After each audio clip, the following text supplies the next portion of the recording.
Amis internautes et fidèles téléspectateurs de Mindset, bonjour. Bienvenue dans ce round-up de l'actualité de toute la semaine.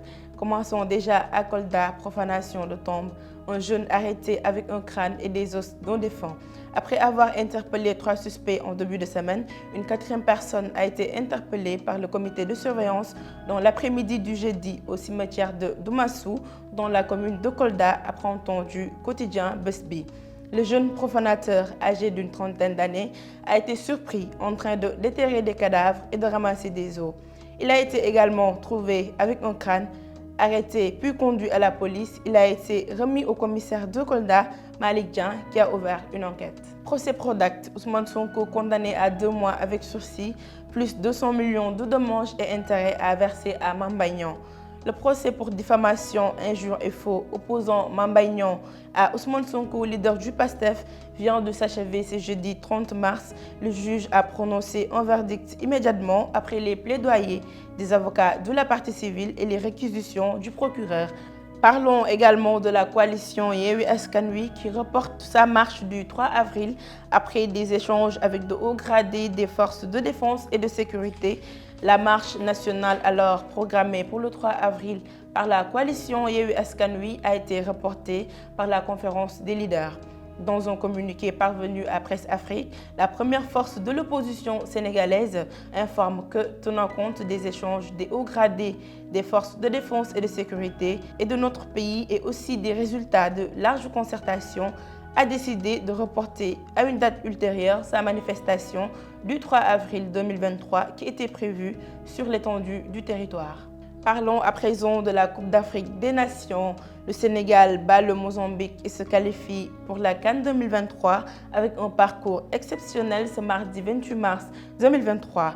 Les Lions du Sénégal ont assuré leur qualification pour la Coupe d'Afrique des Nations 2023 en Côte d'Ivoire après avoir remporté leur match contre le Mozambique ce mardi 28 mars 2023 à Maputo. Le but décisif marqué par Boulaye Dia lors de la première mi-temps a offert aux Sénégalais une victoire de 1-0.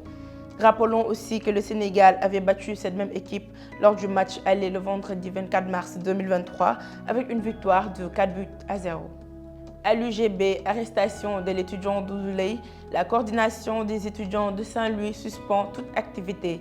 Ce lundi 27 mars, la coordination des étudiants de Saint-Louis a décrété une suspension de toute activité pédagogique jusqu'à la libération du camarade Doudouley selon Sénégal. Pour rappel, cet étudiant en licence 3 à l'UFR des sciences juridiques et politiques de l'Université Gaston Berger de Saint-Louis a été interpellé par la gendarmerie depuis le 16 mars 2023 lors des manifestations.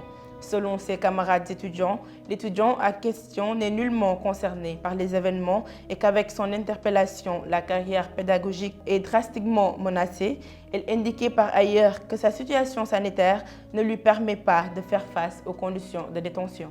Terminons ce round-up de l'actualité avec le Conseil des ministres tenu ce mercredi 29 mars 2023 où le chef de l'État a rappelé au gouvernement la priorité qu'il accorde à l'accès universel à l'électricité. À cet effet, le président de la République a demandé au ministre du Pétrole et des Énergies d'accélérer avec le concours de toutes les entrées publiques la mise en œuvre du programme d'urgence d'électrification rurale dans une dynamique d'amélioration du taux d'accès à l'électricité avec le raccordement prochain de plusieurs localités du pays, rapporte le communiqué du Conseil des ministres. Mesdames, Messieurs, amis téléspectateurs de Mindset, c'était tout pour ce round-up de l'actualité de la semaine. Merci de nous avoir suivis. Portez-vous bien et excellent week-end à tous.